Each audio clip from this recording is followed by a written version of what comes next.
Hey, don't forget, it ain't the first 48, it's 60 minutes.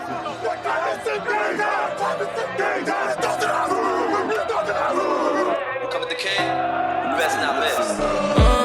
Even the score now, we need to score now. Back on that wall, when you hear that call, you know it's going down. We play from beginning to ending, you know how we finish. Turn to the bank, gotta handle our business. We need the ball, so it's time to go get it. Play with your heart when you hit, make it feel it. You know I'm with. You come to the bank and get out of line, we sending a blitz. Say who you with? You know I'm with. That purple and black, and when we attack, you know what it is. You're now locked in this zone 32. If you make it or not, got each other, and that's a lot for love. We'll give it a shot.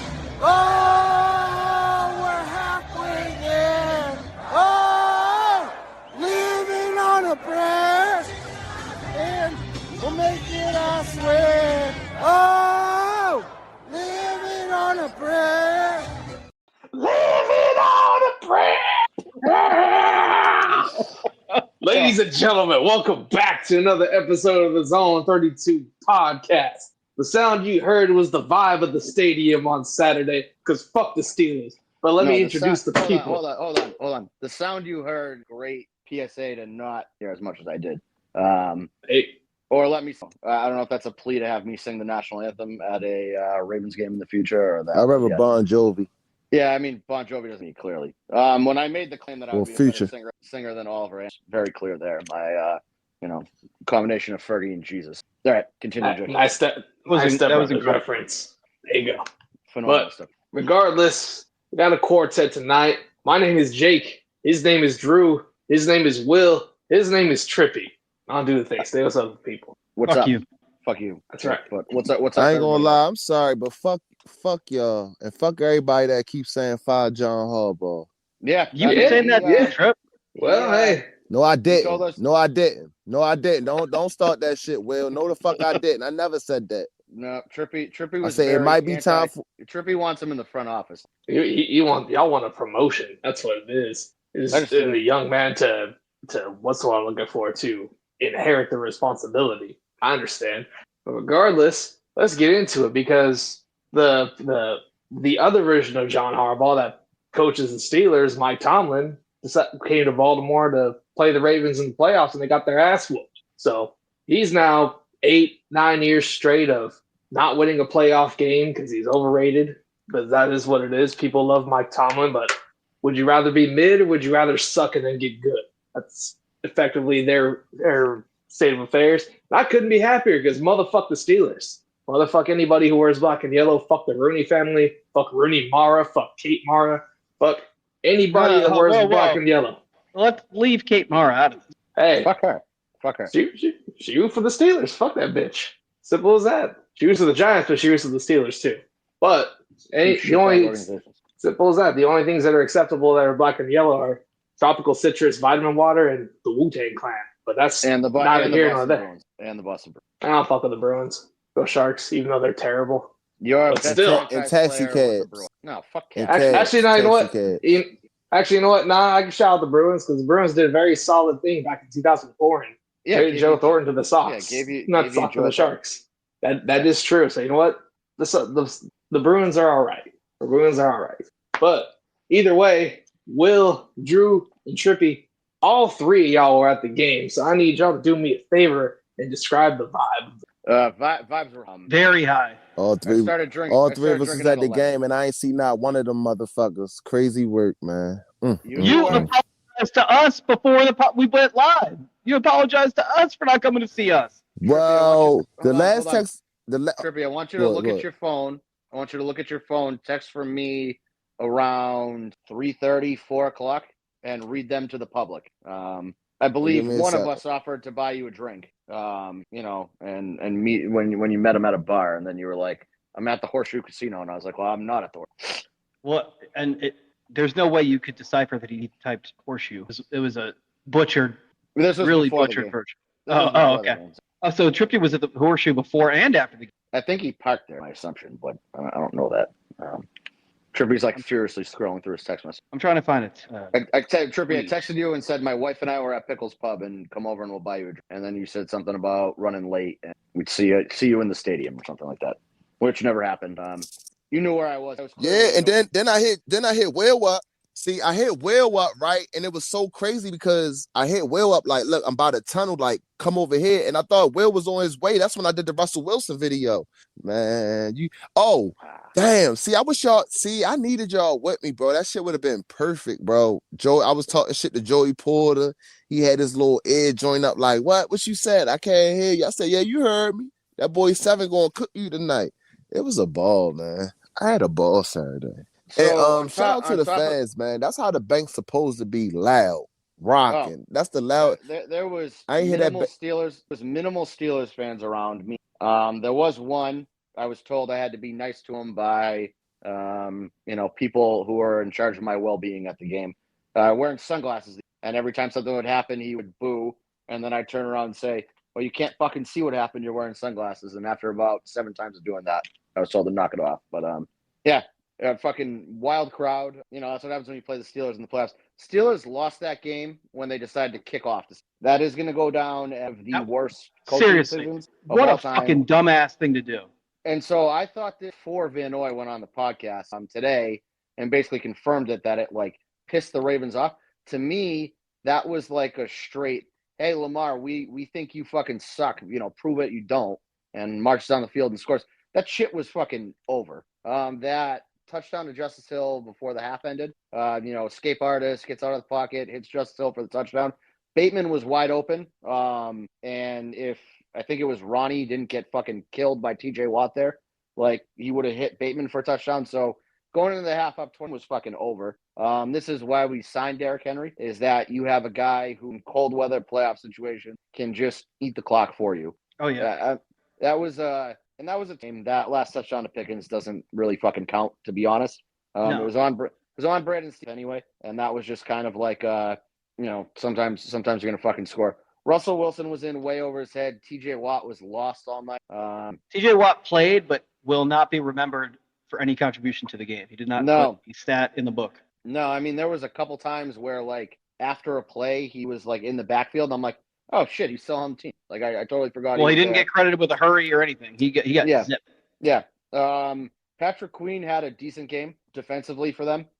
He was the guy that was always near the ball, and he'll be remembered for the wrong reasons here. I mean that awful. Yeah. I like Patrick Queen. Again, I've not really been like shy about saying that while I was here, but yeah, it's just an awful visual. Also, again, Derrick Henry, the picture that everybody sees. Like he was a good 15 yards behind Derrick Henry, which is why he had the dejected look on his face.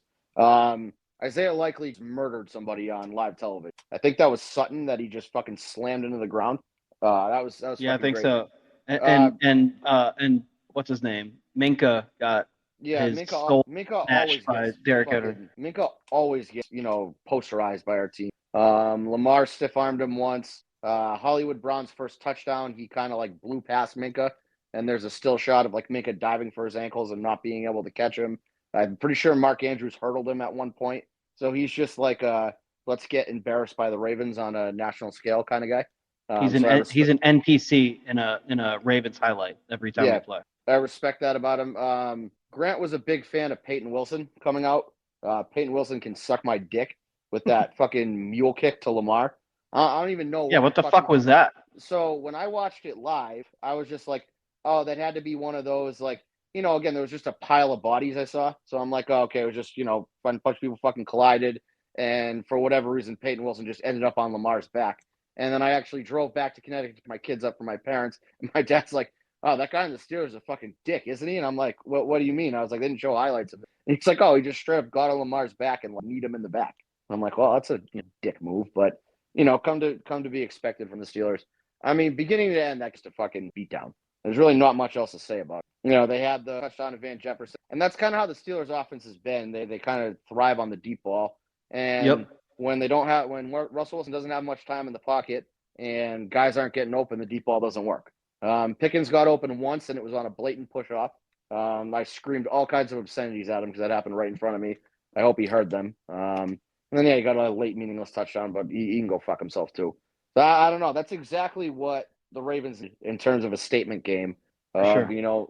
For years it's been Lamar doesn't play well in the playoffs, and Lamar's terrified of the Steelers. And I would say that was coming out and just showing the Steelers you own them. So hats off to the entire Ravens. And I feel like we had this argument a lot in terms of running back for the Ravens, and that you can kind of put anybody next to Lamar Jackson and they'll put up good numbers. But what you saw there was between signing a, Derrick Henry caliber running back and like plugging in Mark Ingram or Gus Edwards or any of the trail of guys that we've had in, over the years. Devontae Freeman and Latavius Murray. Devontae Freeman, Le'Veon By the way, all of those guys had a jump in their efficiency numbers when they came here. All of them, even though they didn't contribute a lot. If you look at our rushing offense as a whole, like while Lamar was there, Derrick Henry's biggest difference between like Gus Edwards and himself is not really in the yards per carry category. It's that, Henry was getting more carries, so he was the guy putting up those numbers. And, no disrespect to Henry, but like the difference between him and taking that committee approach is that, you have to respect Derrick Henry. You can't have a situation like there was that read option play where literally 3 guys are chasing Lamar and you're leaving a wide open lane. Gus Edwards might take that for 7 yards because that's what he is he's a, one read and go back. Whereas that's what I was going to say. He's going to, gash you for a big gain there.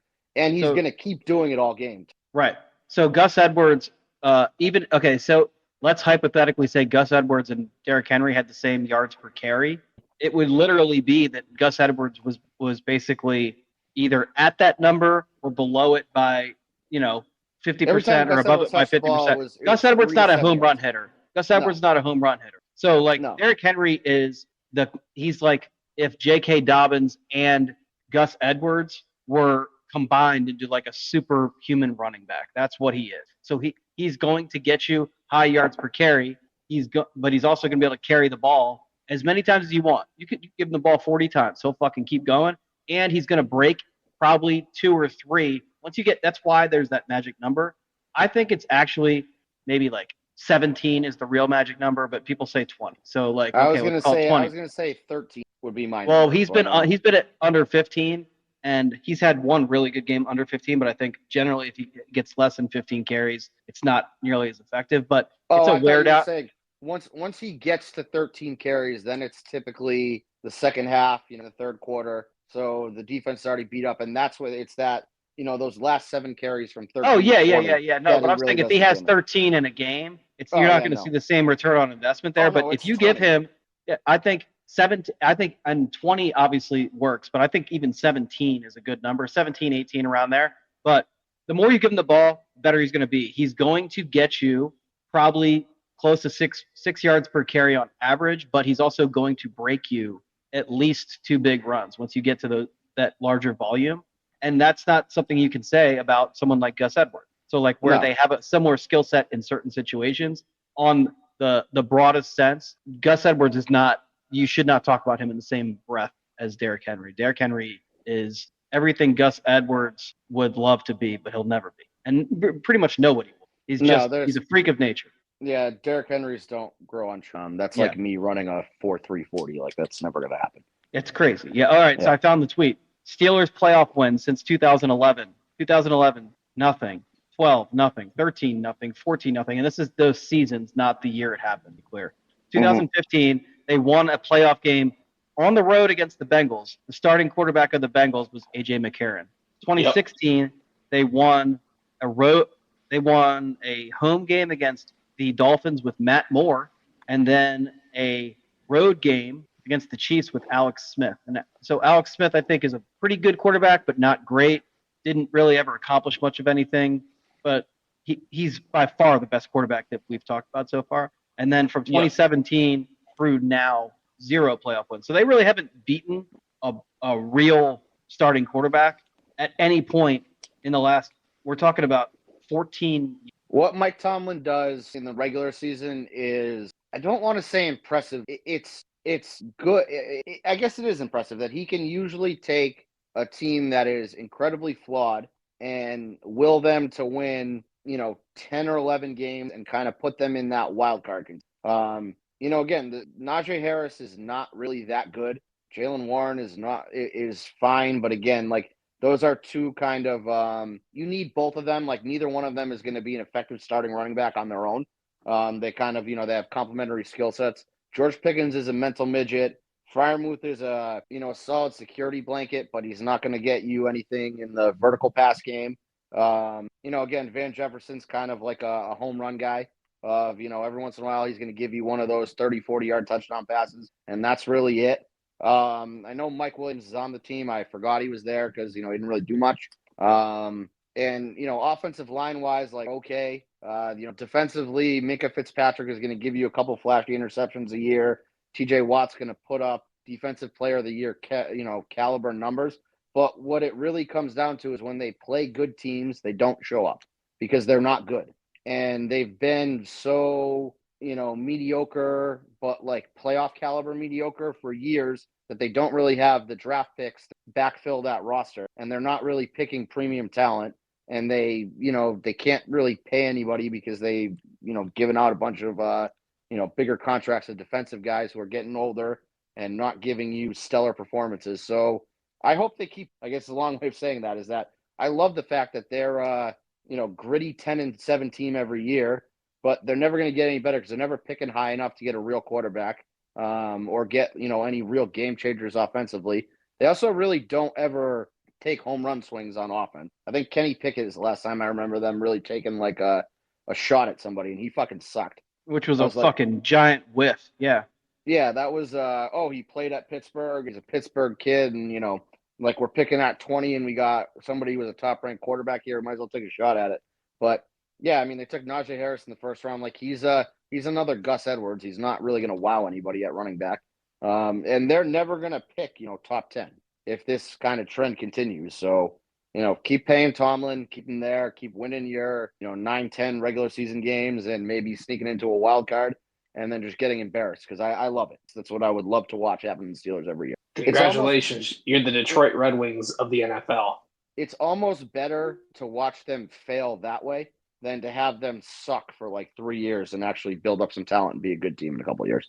I'd much rather watch them think that they're good, get their hopes up, and just get them crushed around the playoffs.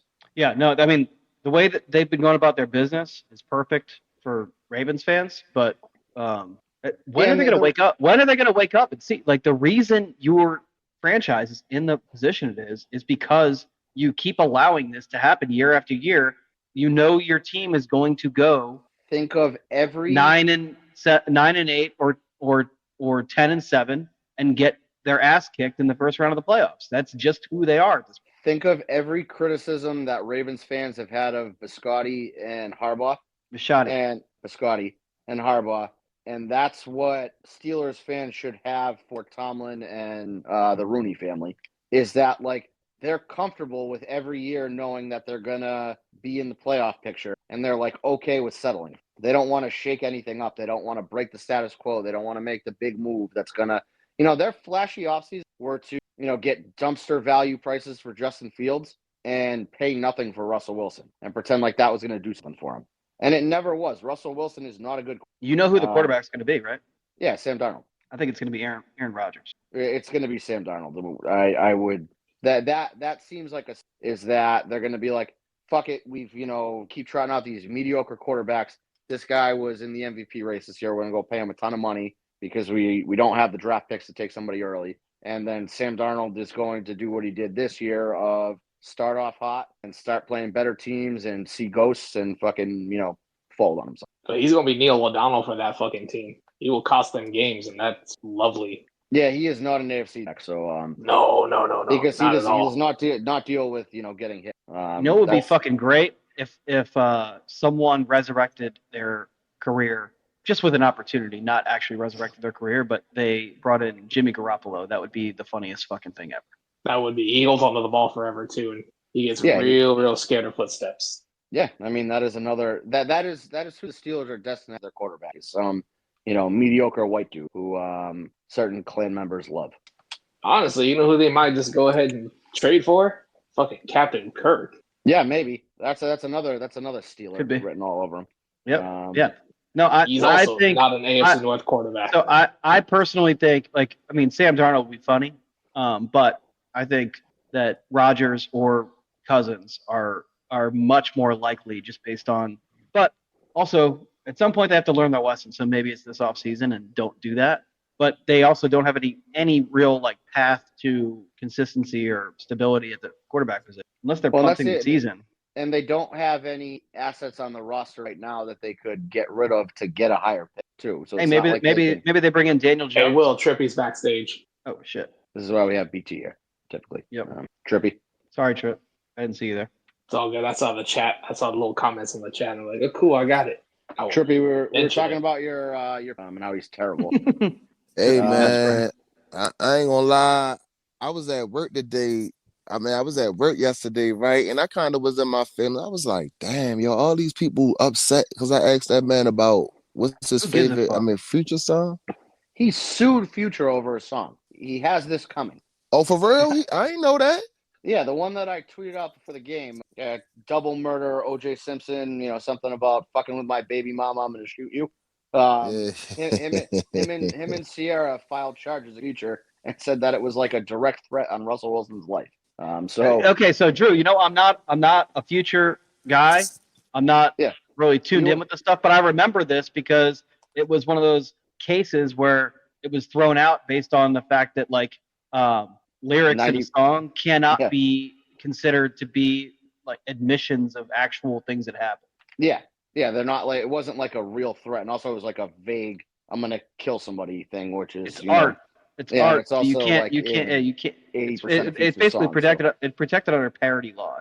I mean, it was also 100% threat to Russell Wilson. Oh, yeah, absolutely. As a Future guy, like I'm pretty sure that's what he was going for there. But so Trippy, fucked him up before the game too, which was great. Anybody getting mad about that too? Like, these are professional athletes. I hate this whole coddling them bullshit.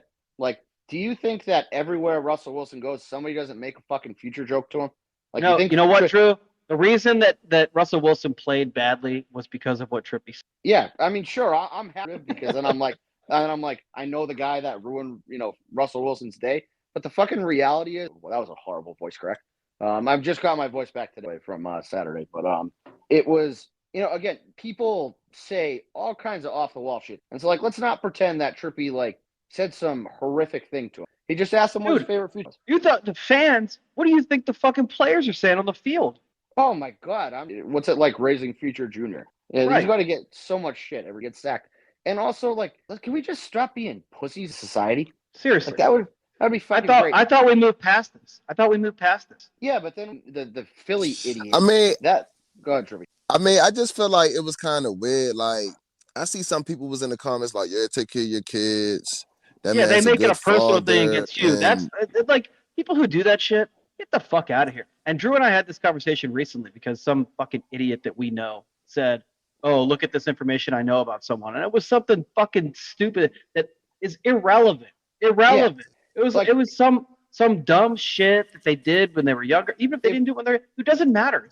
If somebody pertains to whatever issue you have with someone, unless it's like relevant to that situation, leave it, man. You're on the fucking internet. You don't know these people. Somebody on Twitter was like, "Man, that was mad corny, Trippy, man. I would have rather you say fuck you, Russell Wilson." And I'm like, bro, if anybody know me, I'm not even that type. I talk shit, but I never say fuck a player. Like, I just try to throw them off their game. You feel me? And I feel like that shit threw him off his game.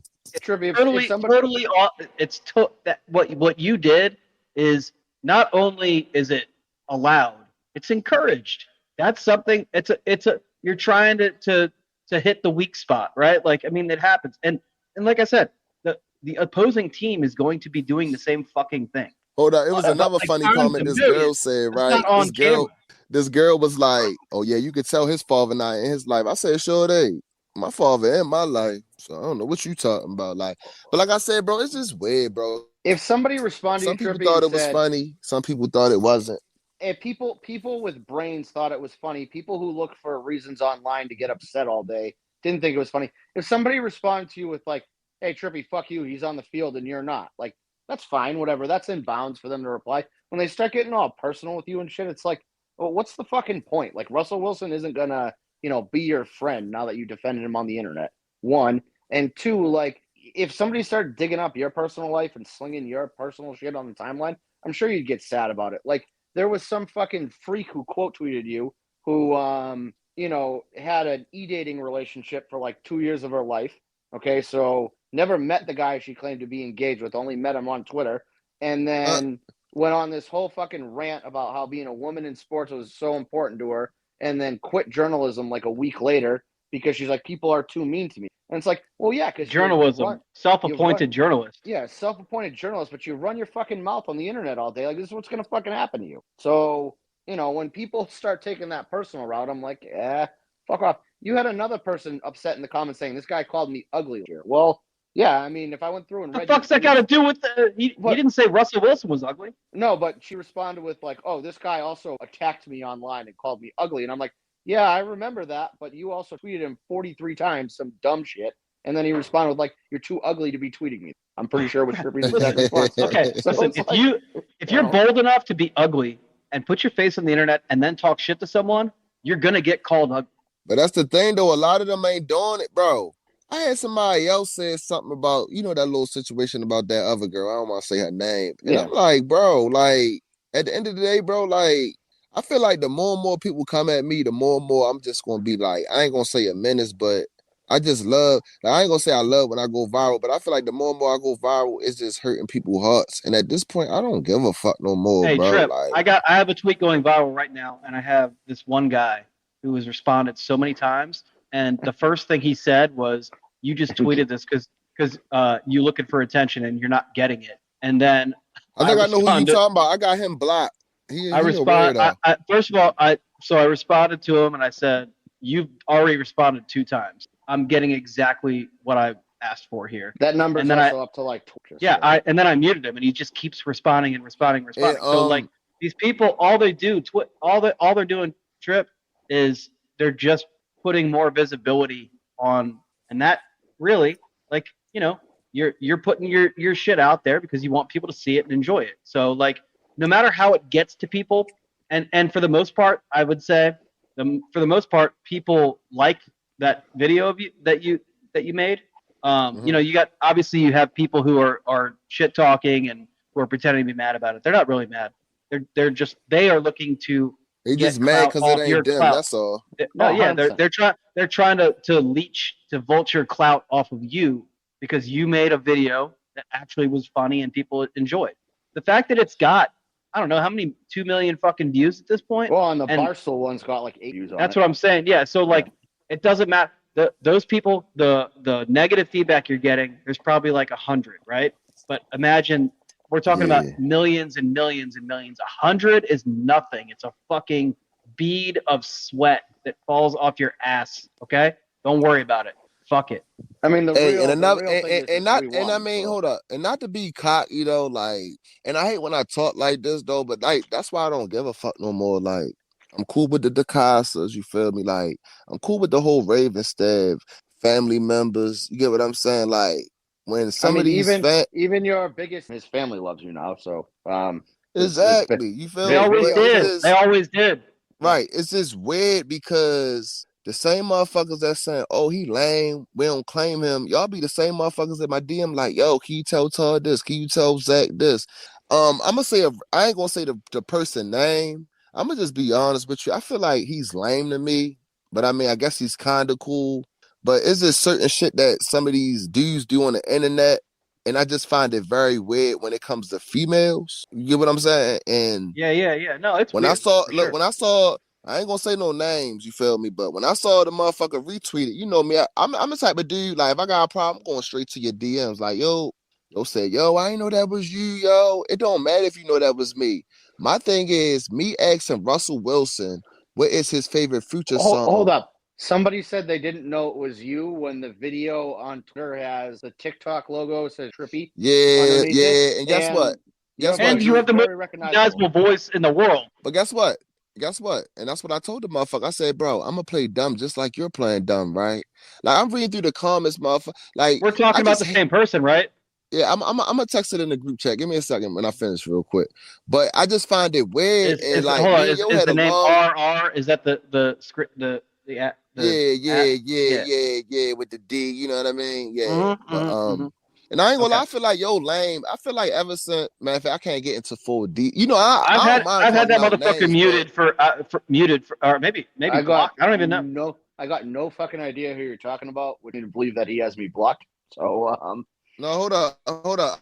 I'm not sure you didn't happen to catch Russell Wilson after the game, right? Because I was gonna say you could have hit him some with like, "Hey Russ, did you hit that Jimmy Seafood before you came out to the game? Because you played like unlimited diarrhea." Oh, I had that video tweet out after the and then I was just not in any kind of mental space to be using the internet. So yeah, you know, it'd be like that sometimes. Drew was busy. He was bar backing at Pickles. Yeah, that man was living on a prayer. I was letting employees do their job. That was the oh god.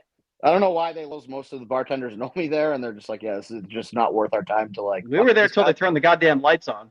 I left with a long trek in the morning. I've never been in Pickles when the lights have been on, and I was there. Yeah, lights came on. Do the half of the pickleback shot, and then I had enough. If I had the pickle juice there, I would have been banned from pickles for the rest of my life, I'm sure, because that would have been thrown up immediately. Pickles are disgusting, but Pickles Pub, great bar. Shout out RJ. I made him the owner during my first stint there before the game. Some random couple asked where the owner was, and I was like, oh, it's him, but he's a normal bartender there. So yeah, I guess to put Saturday into Sunday in a nice little bow. Go ahead, Trevor. You got me? Yeah, bro. I ain't gonna lie, bro. Yo is a lame, bro. Like lame. Yeah, I'm gonna say some more stuff once we. Yeah. I'm gonna say some more stuff after we done. You can air it out right now, Trip, man. Me and Drew don't like that guy anyway. Bro, I ain't gonna lie, bro. Niggas is lames on this app, bro. That's all I gotta say. Drew, he's talking about DJ, Rated Racer. And I ain't gonna lie, I said something to him, bro. Like, cause mind you, like, I saw the one girl when I guess she had me blocked. She's still mad about the Lamar. Go ahead. What you say? No, I was gonna say, let's find his tweet to Bateman after that drop in the Sun, where he's like, "Hey man, why'd you drop this?" And Rashad responded to him right away, and I'm like, "You've lost all make fun of anybody ever again." After that exchange, it was like the most like you know, I'm sure he means well sometimes, but after that, I was like, dude, I can't take any insult you have towards me seriously. Bro, it's just, look, I mean, I'm going to be real with you, right? And it's not even on no cocky shit. Just because I'm a Ravens fan don't mean I fuck with a lot of them. A lot of them is messy, bro. You feel me? And, you know, I talk to players and shit, and a few of them, I ain't going to say no names, but, you know, a car said that they felt like Bateman was soft on the team. And when I went into space one day, this motherfucker kept DMing me like, yo, who was it? Was it the quarterback? Like, just trying to assume shit. I'm like, bro, I'm not telling you who it is, bro. Because I already know what you're going to do. As soon as I tell you, you're going to go right back and run your mouth. You know what I mean? Like, the shit. I mean, look. Shit lame, bro. Rashad stood up for himself and fought back against Mo on the timeline. And since then, he's been a decent wide receiver. For him. You know what? Fuck you, Drew and Real. That's why I wanted y'all motherfuckers to meet me after the game, bro. I think he was kind of I think he was doing like the little, you know how like they do the little nose shit. Like remember when Matt Judon used to do like the little throat shit, but they do like the nose shit. Yeah. Yo, he was doing that shit. I swear he kept looking at me and shit. I said, yeah, I know that motherfucker talking shit about. I said, it's good. Cool, good. That's Trip, man. That's the goal, man. We're trying to motivate people. Trippy, if he saw Will and I standing next to each other, his brain would explode because he's convinced we're the same person. So he would be like, "Oh, I don't know what the fuck to." I mean, there's countless hours of this podcast on the internet. There's very separate Twitter accounts, but for some reason, Rashad Bateman is convinced that we're the same person. So. Yeah. We do a program together right now. It's live on the internet. Everyone can see that we're two different people. Apparently, it's AI. I'm just happy. Yeah. I'm just happy that he proved me wrong because I had this. I'm sorry, yo. Like, I know you said don't block people, just mute them, but I had to block this one person, bro. You know how you just get a notification. Sometimes you gotta block. Bro, I'm looking at the notification. I'm like, what the fuck is this? So I remember a Ravens player was like, "How y'all feel about Rashad Bateman or some shit?" And I said bust, but in the bottom I said, hopefully he could prove me wrong. Bro, why the motherfucker going to retweet this talking about, hey, you remember you said this? I'm like, bro, you're lame. Guess what the motherfucker going to say? Oh. You said hopefully he can prove you wrong. He did. Yeah. So he ended up, I said, bro, stop searching my tweet. He said, I actually bookmarked this, but you did say something about proving him wrong. So I guess something. But anyway, bro, I had to shit on him. Guess what he gonna say? He gonna say, oh, what you scared Bateman might see this and don't talk to you at the game? I might say, bro, motherfucker don't even talk. But guess what though? Listen. He's seen it already. He's got fucking notifications on for everybody on Zone 32. I'm cool with his management team. I'm cool with his photographer. Like, it ain't no beef with Bateman, bro. Like, I'm cool with his photographer too. But no. I'm talking about the other one, not Hassan. I'm talking about the other one, the main. Not saying Hassan, but the main one. Just like Klay Thompson. No, there's one person, Julian, who every time Bateman does anything responds to me like, "Hey, fuck you." I'm like, I accept Julian RC. No, different one. But yeah, again, tweets me every time. I'm like, I deserve this. Like, he's holding me accountable for being a dickhead to Bateman for all those years. I'm like, fine, I deserve that. It's fine. I was wrong, or however the fuck you want to say it. But, yep, we lost Jake. Well, Jake's here. He just doesn't have his camera on. I assume he's like wrangling cats or fixing an electrical emergency. But yeah, he's that's like every time scooping 44, scooping the cat litter box. At me. Yeah. I mean, again, look, like Marlon's having if you want to look at his splits before you told him to lock the fuck in and after, I would say that you deserve a lot of credit for, suggesting that he locks in, but other people don't want to see it that way. I would give Trippy 40% of the credit and Marlon 60. No, so I would Trippy 30. I would give Lamar 30 because Lamar also on the Instagram Live after that game told him to lock in, and then I'll give Marlon the 40%. That's fair. That is very fair. Yeah. You know what? I'm glad you said that, Drew, because speaking of Lamar, it was a lot of backlash going on that video week too. But when we came back to Dallas, you see how all on was like, oh yeah, see the quarterback said locked in. Maybe Trippy was right. Like right. You know right. I mean? People forget that part. People forget that part of the story. No, they don't forget that part. Willfully ignore it because it doesn't support their stupid narrative. The funniest thing of now, like, knowing Trippy for as long as I have and like being involved in the podcast with them, is that when players are retweeting Trippy and saying how funny they find him, a bunch of fans are like, oh yeah, Trippy's the best of the year, blah, blah, blah. But the second a player has a moderately negative reaction, those same fans are like, yeah, fuck this guy. We don't claim him. And it's like, You guys are just weird ass dick rides. Like, you like have your own opinion. Well, okay also, let's be real clear. Marlon didn't have a negative reaction to what Trippy said or did.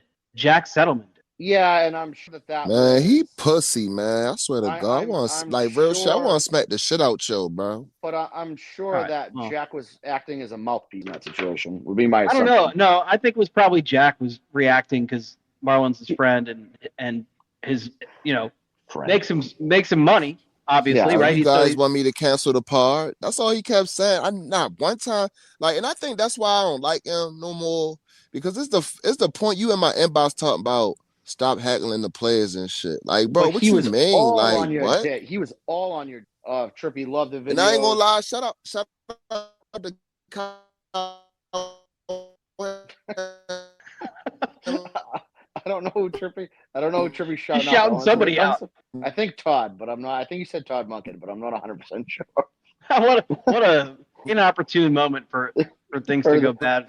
For the fucking robot voice. He's giving all his shout outs. He's going to come back and be like, and fuck you. And every one of those fuck yous is going to come through. Oh, shit to me. Then I saw Sunday.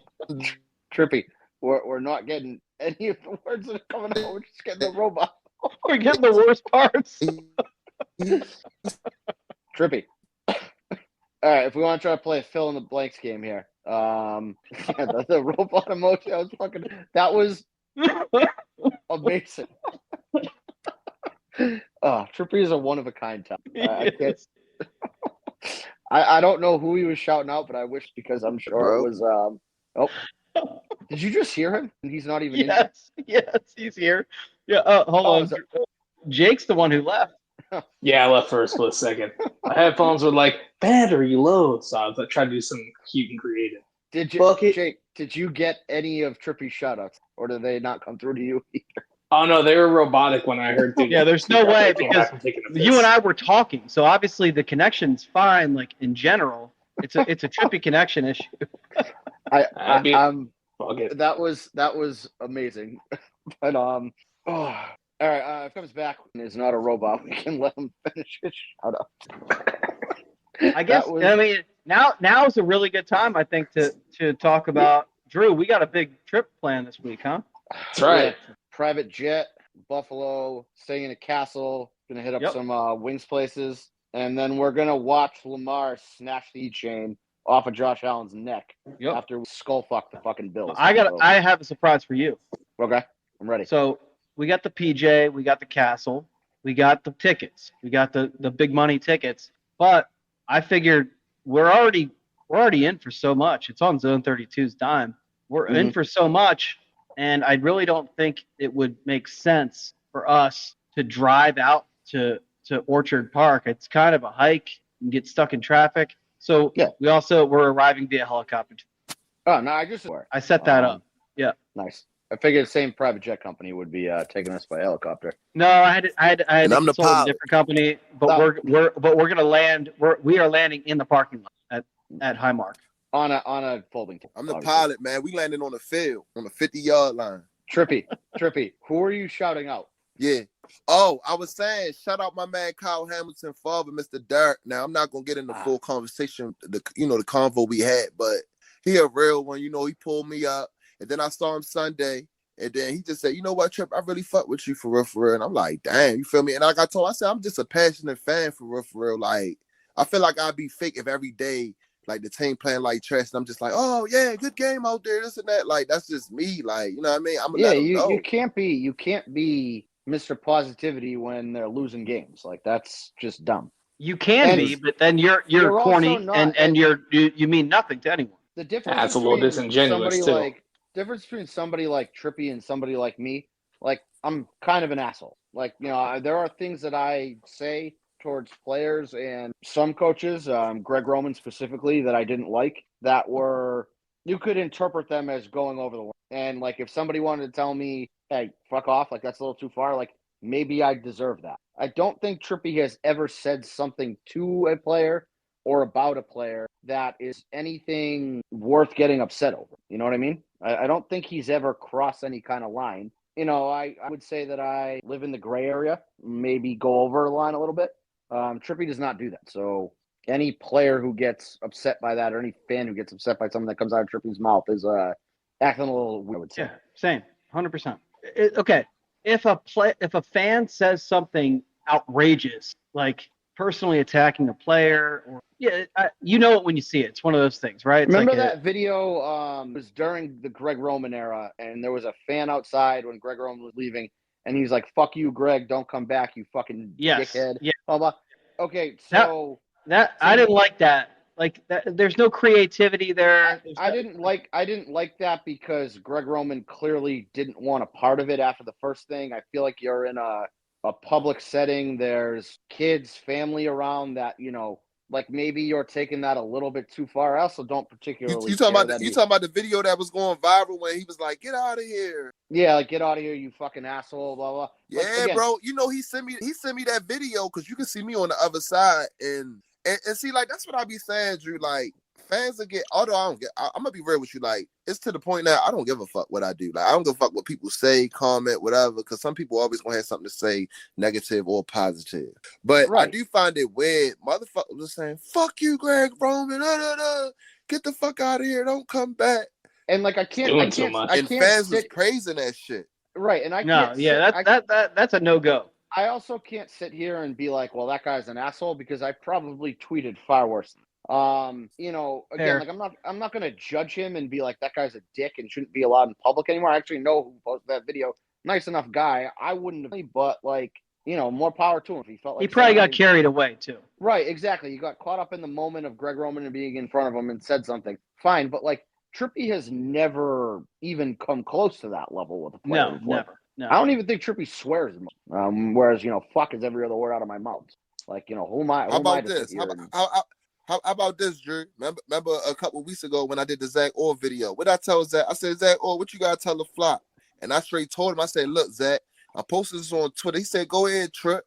As soon as I posted, what the fans were saying, "Man, fuck him, this and that." Now they going back to the video. Yeah, you know what? This and that. But like I said, bro, I don't really get two fucks about half of these people, bro. Yeah, I hate You to carry can't, like that, you, but you, you can't take, you cannot take negative feedback personal. Not Just even ignore if you can't it. take negative feedback personally. If you read my mentions, most of the time you think I couldn't leave the city of Baltimore alive.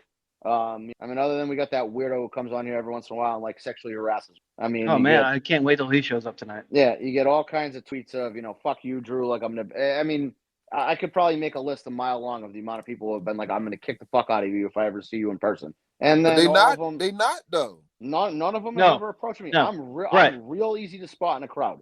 Will can confirm that. I mean, people did approach me, and none of them had anything negative. Well, and hey, Drew, and on the same note, people did the same thing with me and Trippy all summer long at Orioles games, and every single one was a positive interaction. Not one person ever walks up and is like, "Hey, fuck you." Never. If somebody did, I'd be happy to them, but it's never come to that point. It's not. It's just not like that. The internet enables people to say things they would never say in person. Now, the difference between us and someone like that is, okay, listen. If we have an issue, if someone has some sort of negative impression of me and they're in my mentions and shit, and they're talking about, I'll see you when I see you, whatever. Okay, so if you see me, and Drew, you can confirm this. Am I any different in person than I am on here or on the internet? You look a little bit taller than you are in person, other than that. No. This fucking guy spreading fucking misinformation. The number one thing I heard on Saturday from every person who had never met me in person was, "You are not short at all." One of my greatest moves of all time. Yeah. Well, it never helps. It's a picture where you look fucking right. tiny. That's right. That's the point I've been trying to make. Drew's fucking huge. Like, he's a giant. Why would anyone not look short next to them? Oh, phenomenal. Shit. Hey, the point I'm making, he backstage. Oh, there he is. Yeah. But the point I'm making is that everybody who talks shit on the internet, when they meet you in person, or if they see you in person, will not talk to you. No, they don't approach. Right. But if they did, they would get the exact same energy in person that they get on the internet. And I'm not saying that that's like, I'm going to fucking punch someone in the face or anything. I'm just saying, like, you're going to get the same interaction from me if we're talking. You'll get far more responses from me before it escalates to something than you would ever get in person. But I digress. I'm not near as end of stupid people in person as I am on the internet. I don't get all I'm saying is, like, there's no like, okay, here's real life, and here's games. It's all fun and games to me on Twitter. You want to approach me in person, it's probably not going to be as fun for you. You can get your little crew of people to kind of hype you up, and you can send your messages to group chats and on Twitter, and that's all they do. Right, but they can get their little fake support there. Chats and shit. Yeah, and in person you don't got the group chat backing you up. So everybody want to call the girls sis and all that shit. Whole time they be writing the DMs and shit.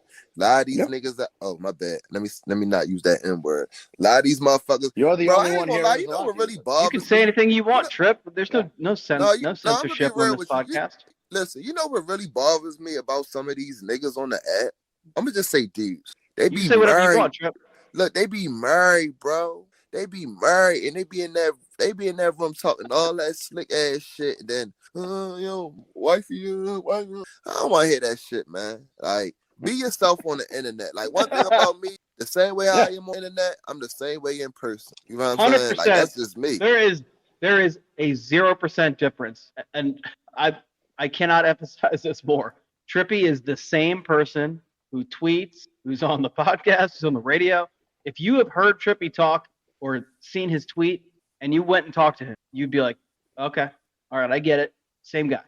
He is authentic across the fucking board. He might be the most authentic person I've ever met. Tomorrow too. They better answer the phone. He might be the most authentic person I've ever met. There is zero change in Trippy. Man, keeps it real. Wherever you encounter Trippy, he is Trippy. That's what it's all about. I would say Will and I are much than we are in person, but we get into you might be right. You might be right there. Yeah, we're far more shit on the internet than we are in person, but yeah. So speaking of things we can and can't say, so we're playing the Bills Sunday. Got to deal with Tony Romo. So Jake, what's your thoughts on Al Qaeda's organization during the 9/11 attacks? Oh man, my thought on the Al Qaeda organization was they were set up by freaking Pterosaur from Beast Wars, because it was actually Pterosaur who committed 9/11. So I mean, I got some leaked, turned into Bills a rocket ship and blew up the Twin Towers. Yeah, I But got some that's leaked Sean footage. McDermott. Bills.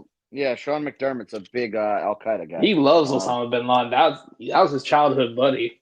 But as you said, Drew, I'm gonna add a little bit to this. Okay, so we have a little bit of a suspicion and fear that Al Qaeda terrorists may be coming in through the southern border, which is Mexico. Tony Romo is Mexican. Tony Romo is going to have my fucking television muted by the end of the Bills' first drive, because he is just going to endlessly slobber on Josh Allen. And he's going to give you the, ooh, I don't know, Jim. I don't know, Jim. And it gets higher pitched every fucking time he says it. I hated him from day one as an announcer. Everybody's like, oh, Drew, you're just a hater. Hey, that guy fucking, that should be a primetime I ain't gonna lie, I kind of like him. I ain't gonna lie. I fucking cannot stand Tony Romo. The fact that Brady's good. Brady sucks. Brady's gotten better. Brady's a personality, and I would much rather have him, Tony Romo. Oh, Brady, I don't care about the personality with him. I just like he's got no game. He's got no game. He's got no idea how to talk to a normal human being about football, because his brain processes football at a different level than any of us will ever know. But I like to watch the Manning cast instead of the regular broadcast. I hate the Manning cast too. Because Peyton Manning pisses me off. I like it when there's no guest and it's just the two of them talking, because it's them. They're doing that exact thing. They're looking at the play before it starts. I just like the fact that you're seeing quarterbacks look at a play and tell you what they see before it's going on and while it's going on. I enjoy that. Okay, but you got, mushmouth, big four-headed GH, and then you got his retarded brother, and they're just like, I can't do it. I don't like the Mannings. I don't like they. I like hearing quarterbacks, especially quarterbacks who are recently out of the game, talk about the game as they watch. If they would be critical, I'd be okay with it, but they won't be, because you got to listen closely, because they are critical. But you got to kind of listen for. If you're gonna have the couch, I want to hear Peyton Manning. I want to hear Peyton Manning talk about how whatever quarterback sucks balls and shouldn't be in the NFL and shit like that. Like I don't. I think Peyton should have a pass to call people. This guy fucking sucks. Jake's favorite porn song, like when they do something stupid. 100%. I want it fully unedited. I want the real Peyton Manning. I don't want the A-Rod bullshit political answer, which is what I feel like we always get. So we want the Zone 32 feed. Yeah. I want Peyton Manning saying that was a retarded. I would love to hear. Then I'd be okay with the Manning cast, but that's why I'm not okay with the Manning cast. I do like when I hear, and even when Belichick's on, I like it too, because I think they get more technical when Belichick's on. Belichick creeps me out, because before he was dating the 20-year-old, it was all buttoned up and wouldn't talk to the media. Now he's just fun grandpa guy. I'm like, all right, you're getting your strings controlled by a 24-year-old media major. I'm not sure this is the real Belichick. But they talk themselves into a conversation where they're really getting into it, and that I appreciate when I can hear them just talk about what they're seeing on a football field. I think that's interesting to listen to personally. Yeah, this all could have been avoided with Belichick if he just didn't watch that Rob De Niro movie, Bad Grandpa. Hey, somebody just text me the Marlon Humphrey video. The one of you telling him to lock in? Yeah, bro. What the fuck? Yo? Hey, when Marlon picks off Josh Allen in a big moment, we can go back to that. I'll make sure to retweet that video and say this is why he's locked the fuck in. So I guess to get into the game on Sunday, and not bitch about Tony Romo, who's going to fucking, inevitably piss me off.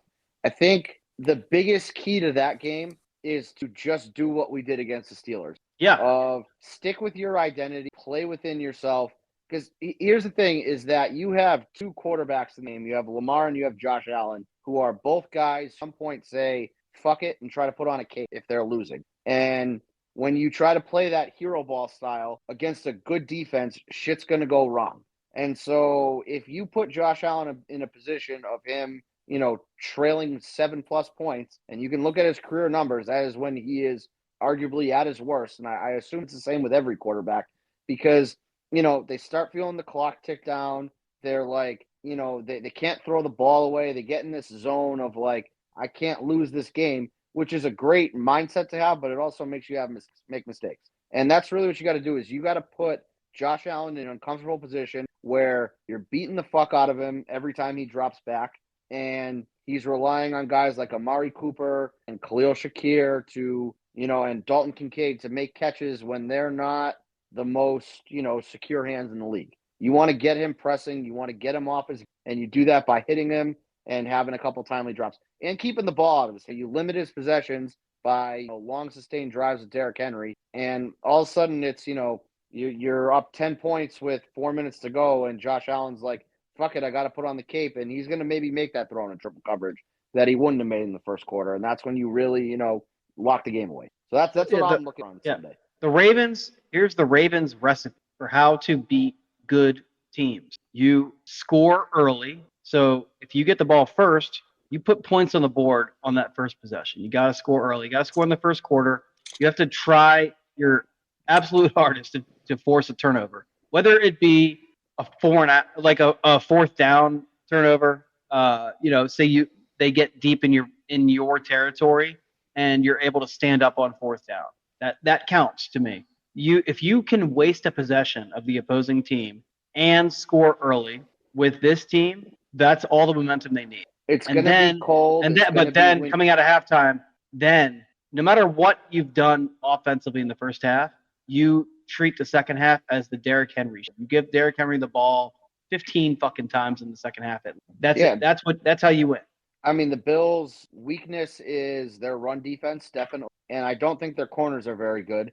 I keep seeing a lot of Bills fans saying, let's put Matt Milano on a contain, and I just laugh because of that fucking Matt Milano gif of him just getting, his ankles. I heard that shit all day, bro. People are like, "Oh, that was 5 years ago." That's what I. Oh yeah. I'm sure about Matt Milano's gotten more agile in 5 years. Right, that's the thing. That fucking gif. Matt Milano could end up basically being the greatest linebacker in NFL history for all I care. If you say Matt Milano's name, that's all I remember is that motherfucker in all red flying the wrong direction because Lamar broke his ankle. So you can I actually had a back and forth with Emmanuel Acho before Steelers game where he's like, Steelers' key to success here is man coverage, sticking with your man, no blown coverages, and 5 guys rushing the quarterback and keeping the rush lanes closed for Lamar. And I'm like, yeah, that's great on paper. The problem is that, you got to execute every play because one blown coverage, one guy doesn't get home. You can't do all those things on every play. It's impossible. You can't sustain that for 60 offensive. And here's what breaks that entire thing that he just described. And we saw it. It's that freeze frame where Lamar had already handed the ball off to Derrick Henry, and Lamar was running like it was an outside QB run, and 3 defenders followed him. So guess what? Everything you just said has fallen apart. Emmanuel Acho had a great film breakdown of that. And so the first time the Ravens tried to run Tell him come on the pod, man. I have. He's told me that in the offseason he will. He's a little busy with his own show, which I don't blame him.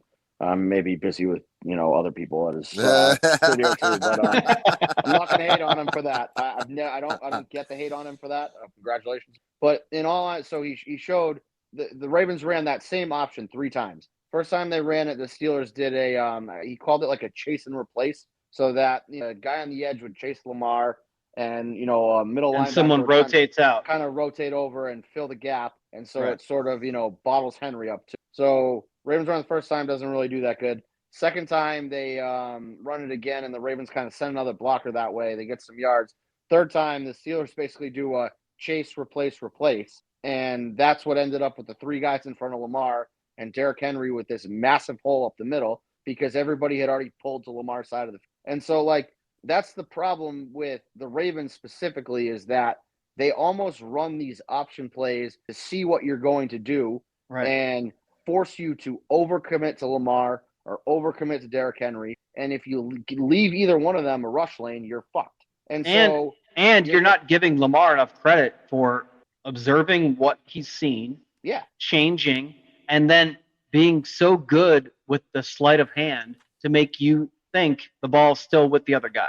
Right, and that's the problem, is that every time the Ravens run that option, it gets more and more deadly because Lamar Jackson has more information on how your defensive ends are going to react to it and how your linebackers are going to react to it. And when it gets down to it, how your safeties are going to react to it.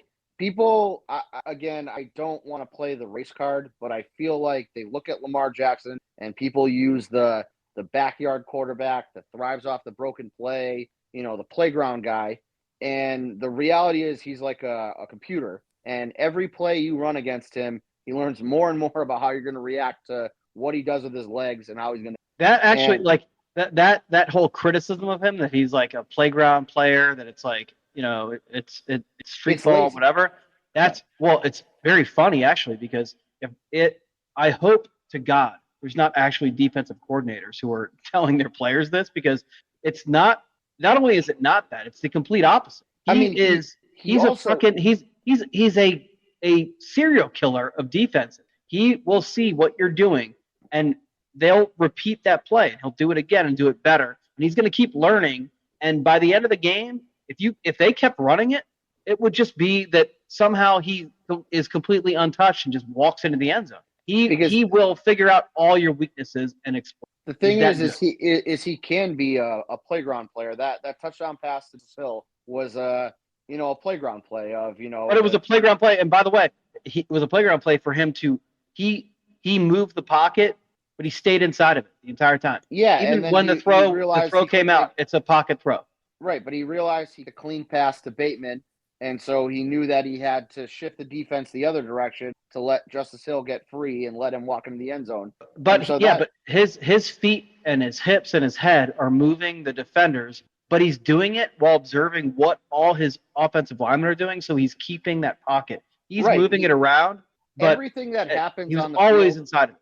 Everything that happens on the field when Lamar Jackson has the ball in his hands is because Lamar Jackson won. Yeah, he's manipulating every single person on the field to do and what he so, wants to do. You can look at it as a playground play, fine, but the reality is that every time you react to something Lamar Jackson does, you've now given him another tidbit of information that he's going to use to burn you in the future. Right. And so basically, every defender, say Myles Garrett. Myles Garrett is, I think personally, the best defender in football. And I think maybe Kyle Hamilton's the second best behind him. But I like Max Crosby, but Myles Garrett to me is the best athlete on the defensive side of the ball. Yeah, and I pound feel for like pound. Max Crosby. Well, Myles Garrett also have a temper, and you can break him too. So. No, but I'm just talking about him as an athlete. So. Yeah, I just Myles think Garrett. I think you can knock Myles Garrett off his game. I have not seen Max Crosby correctly. Wherever Myles Garrett is on the chart of athleticism, Lamar Jackson's still above it. So Lamar Jackson knows, and Myles Garrett even knows this, as we've seen several times throughout their exchanges. Lamar will set every guy up on the field, especially guys who are close to him, pursuing him. He sets them up for his athleticism to overcome theirs. So he's going to put them in a bad position every single time.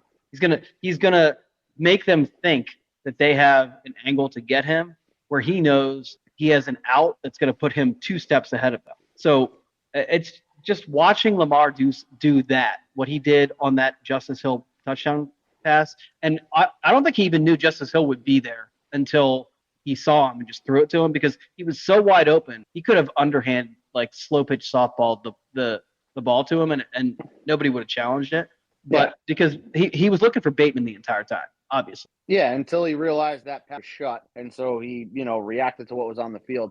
The whole thing with Lamar is that when you look at our past playoff fails and really the games that we've lost in general with him as quarterback, is that we get to a point where it's not statistically possible for us. Right, and it's predictable the way that the play calling goes. And in those games, I would say in those games, like the Tennessee game comes to mind. I think he ended up having 600 yards himself of total offense. And, that was when we started running the hurry up, and he was the one calling the plays the whole time. So even at that point, he had figured out how to Tennessee defense, and we were just dropping everything. Yep. The only team that I ever seen Lamar, shut Lamar down for a whole 60 minutes was when they ran that fucking cover 0 blitz on him in Miami. Yep. And he just and that's not true, because when that game changed was on that fucking perfect throw to the back of the end zone he had to Lizard Man Sammy Watkins, who pulled up because he was scared of the fucking goalposts. Right, but then we got to a point where we needed to score a lot of points quickly, and so the ways to beat that cover 0 defense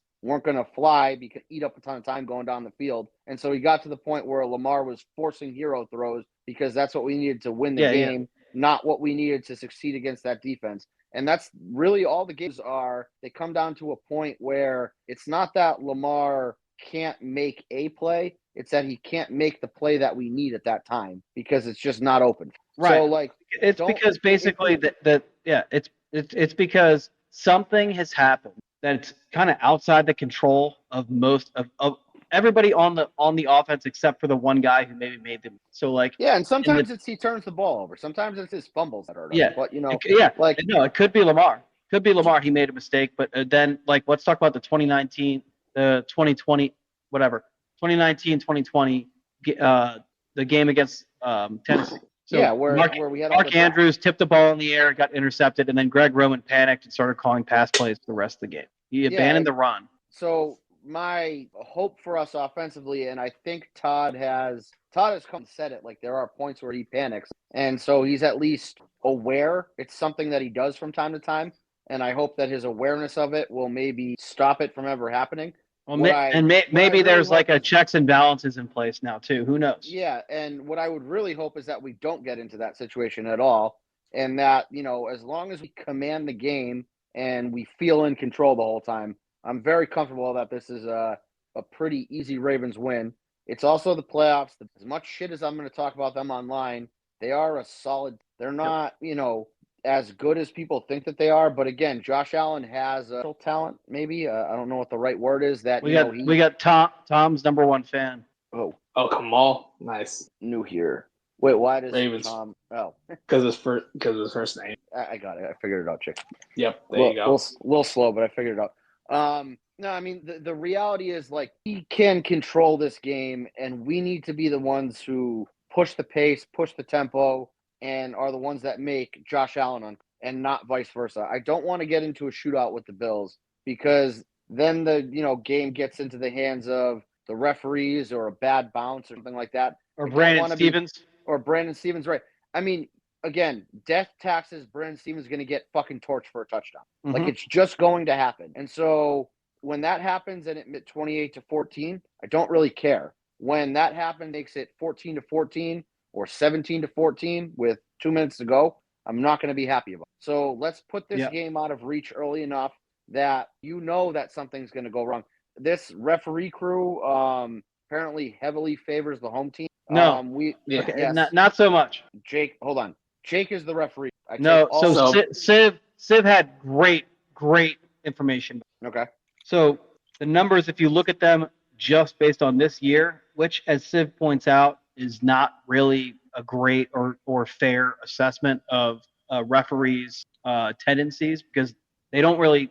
You would think they would not change all that much from year to year. So hold on, I'm gonna look it up. I mean, on his past games, he's like he'll let defensive backs play and just kind of let them just go until the end of the game. And so interestingly, this is the guy who reffed our Chargers. And yes. If you guys remember the Chargers game, we kicked the fuck out of them. And all of a sudden, that last drive, when the over was in doubt, he called a bunch of ticky-tack penalties on our defensive backs and let the Chargers get a free touchdown. Reality was it didn't matter. It had no effect on the outcome of the game. But, that's the stuff that I worry about, letting a referee be the one who makes decisions here. I got it. I got the numbers. All right. So I'm going to read Civ's message word for word. Okay. The home away stats are also kind of not really great in football. The sample size is way too small in a single season to make an assumption based off of it. It's basically 11 out of 15. When you look at his numbers starting in 2008, when he became a head ref to present, it drops to 61%. The league average is around 58 to 59%. So it's really not skewed very far in the favor of the home team over his career. Yeah, well, so it's like the stat is technically correct, but that being said, it's also not a barometer, an indicator of we're fucking screwed. Yeah, right. Yeah, no. So to me, and that's not me saying fuck you, Jake. You're an idiot with your. No, I didn't take that. What more worries me about what is that he's not a and so not always, especially in the playoffs. So when you go into a game with that, you kind of know that there's going to be a call where you haven't called this all game. And again, maybe this is like Harbaugh PTSD kicking in, but like that's the shit that's derailed us in the past. So I'm just asking that we. All right, so this right here from Zamboni, this is the guy who called the leg whip. Yep. I don't love that because like those are stupid fucking things that like we all talk outside of here, and I said earlier that like I think the penalties have gotten a lot better in the past 8 weeks or so, whatever. But when a crew is willing to call a fucking leg whip on that play, like. And he didn't even touch Ricard didn't even touch the when he called that. So that could be problematic, but we'll see. So my big thing is this: we beat the fuck out of the Buffalo Bills the first time we played them. Now there were some inconsistencies across what we're gonna see in their lineup. Okay, but there are inconsistencies in our lineup too. That's what I'm gonna say too, right? So exactly, me too. That's the point I was getting at. So you know what? Whatever the net is on either end, it's probably negative or neutral. So who gives a fuck? All I know is we beat the fuck out of Buffalo when we saw them. So, you have a lot of tape since then. Is the same game plan going to work? If it is, then do that again. Because not only can we do that again, we have a better defense now. We don't have fucking Marcus Williams or Eddie Jackson in the lineup. I mean, we had the worst passing by a wide margin, and Josh Allen had fits all night. Couldn't fucking complete anything. And, is Amari Cooper going to save him there? Probably not. No. Again, I joke, but like, does Matt by the Milano, way, and Amari Cooper lines up on the opposite side of Brandon. Yeah. Does Matt Milano strike fear in anybody's heart? No. I mean, fuck Teron Johnson. Good player, but yeah. Has he ever made an impact in a game against us? Never. No. Not one fucking time. No, again, and then Teron Johnson had that pick six in 2020. It was 5 fucking years. So, like, yeah, fuck that guy just because of that. But, like, again, he's not this world beater that the Bills fans make him out to be. And, again, bottle up James Cook, make Josh Allen, make decisions under duress. Make him be patient. Make him be patient as a quarterback. Yeah. Well, make him think twice about running too. And I think this is where Roquan comes in big. So, hey, Roquan, first time you see Josh Allen break the pocket, go and fucking find him. That Travis Jones hit, I want them to just play that over and over again and be like, I want you to do this play. Even if you get flagged for it a couple times, again, make him think twice. Make him hear footsteps. Make him rush decisions that can't be rushed. And I don't want to say hope and pray for a turnover, but like Josh Allen in his career has turned the ball over a lot. And so he is a guy that you can, put pressure on and exploit that. And again, if a Bills fan finds this, Josh Allen is the third best quarterback in the – he's a very good player, but he's a very flawed player. His turnovers. So, he's far and away better than Joe Burrow. Yeah. Again, it is very clear no matter what metric you should judge a quarterback, Patrick Mahomes is far and away the best and the most accomplished quarterback in the NFL right now, okay? Number 2 is Lamar Jackson. And then number 3, you're arguing about a bunch of guys who are either like past their prime and you're looking at like the Russell Wilsons and the Matthew Staffords and Aaron Rodgers of the world who are not the same guy that they were 5 years ago. But you're going off a body of work. Yeah, or you're looking at the guys like Josh Allen who are clearly trending in the right direction, are clearly very good. And I would take Josh Allen. If I had the 3rd pick starting a franchise, Josh Allen would be my guy. It would easily. It would be that kind of arm strength. It would be Mahomes, Lamar, and Josh Allen. But played Josh Allen enough times that we know what he does well. We know what he doesn't do well. We tend to exploit what he doesn't do well. So stick to that fucking plan defensively. And then offensively, you run the fucking ball down there. They can't stop it.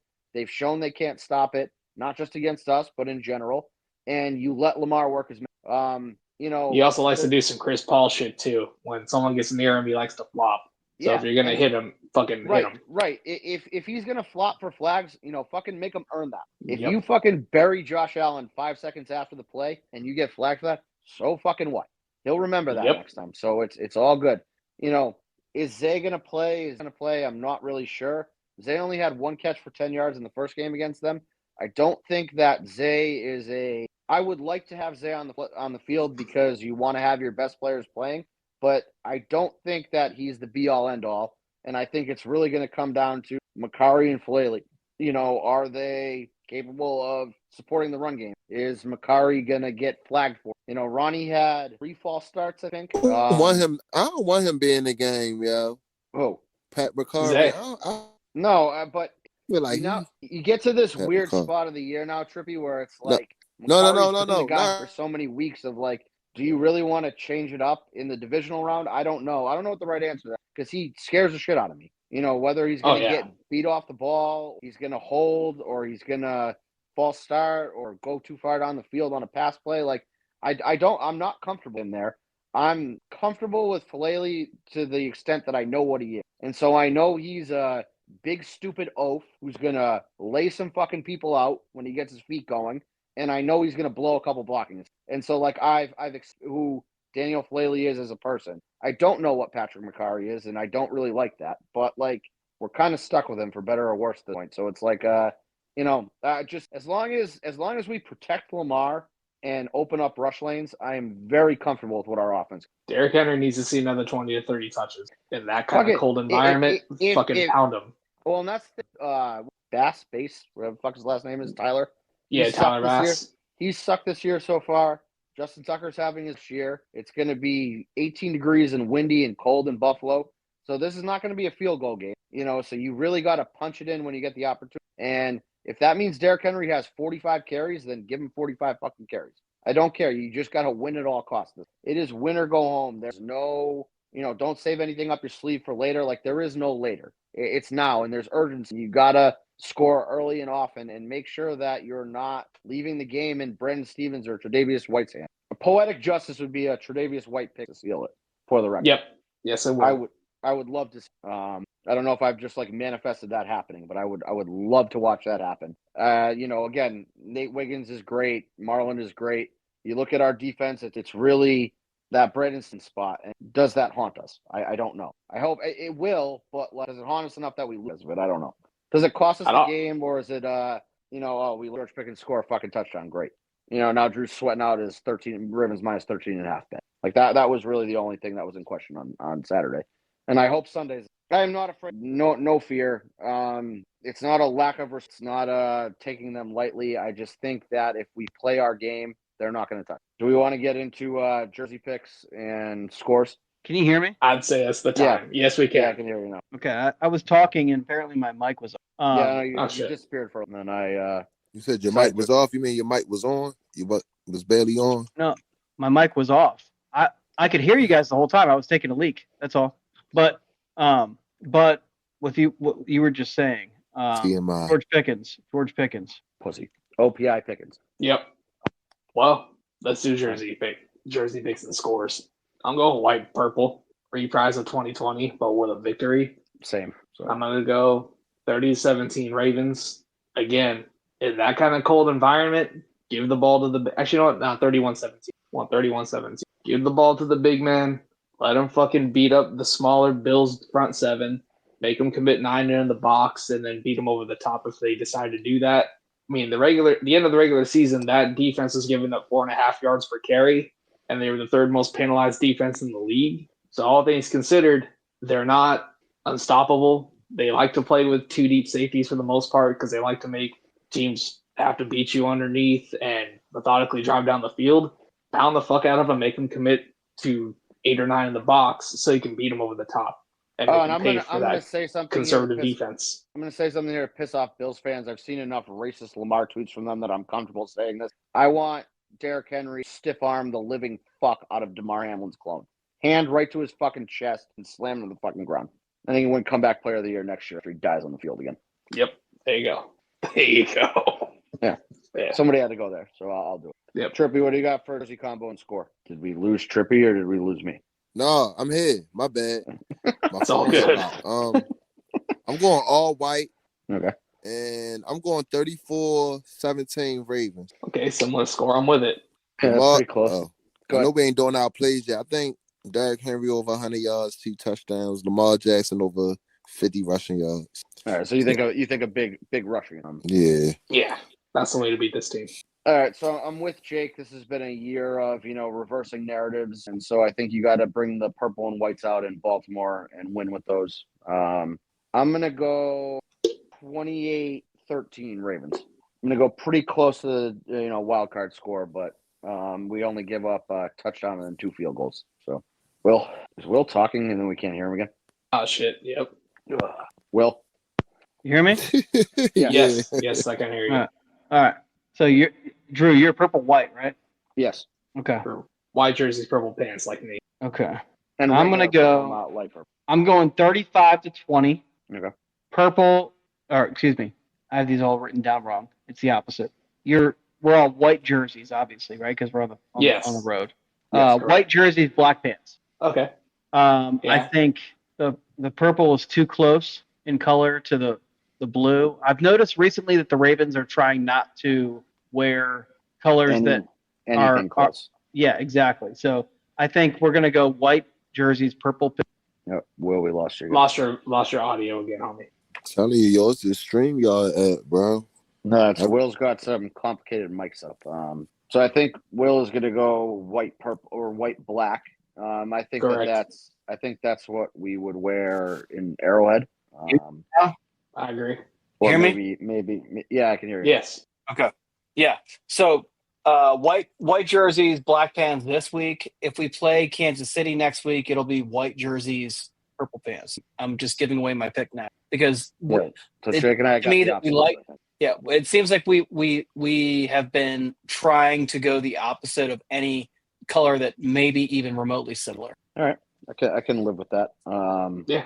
If you let me pick the uniforms, I'd go purple rising. It's purple pants and white jersey, but that's probably not. Those helmets are illegal currently.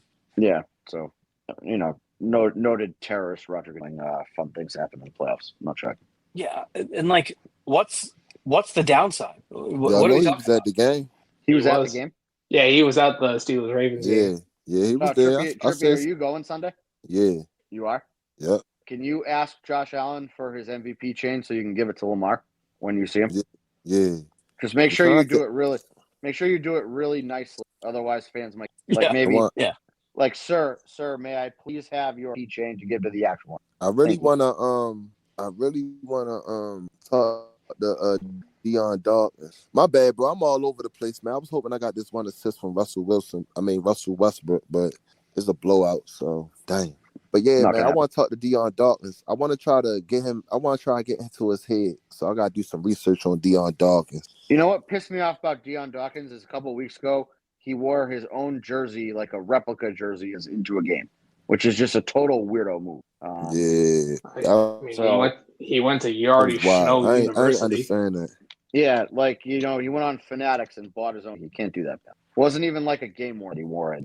Just a total fucking, replica one that he bought. So that guy freaks me out. I hope Owe or Van Noy. I'd like to see a Van Noy. That'd be nice. But yeah, I don't know. I mean, we're all. I'd rather Owe. Yeah, I would love to see just Owe kill Josh Allen, but or a Jabba. Mm-hmm. A Jabba strip set would do wonders. Not holding my breath. So maybe this is the week that he does it. Yeah, I don't know. Looking forward, and again, I'm not at all nervous. I had a long couple days here of trolling Bills fans ahead of me.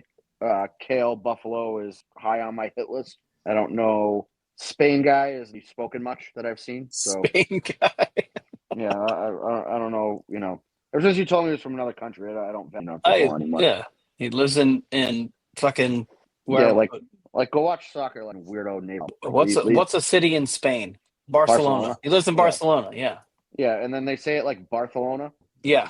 Again, just go watch Kale with all your little fuck off the football, the Americans. We got this under control. Trippy, you have to get Cole drunk. I'm staying away from Cole. No, he's bad luck. Here's the thing. They won. Maybe he's not now because Drew and Will and everybody offset the jinx. They finally got a win with Cole in attendance. I saw him in person. He is a Hall of Fame hugger. He's a great hugger. He gives good. He comes right up to you. He gives a great hug. He'll come right up to you. Makes you feel really like he values your time and your presence. That's the Canadian. That's the nice. Yeah. I don't.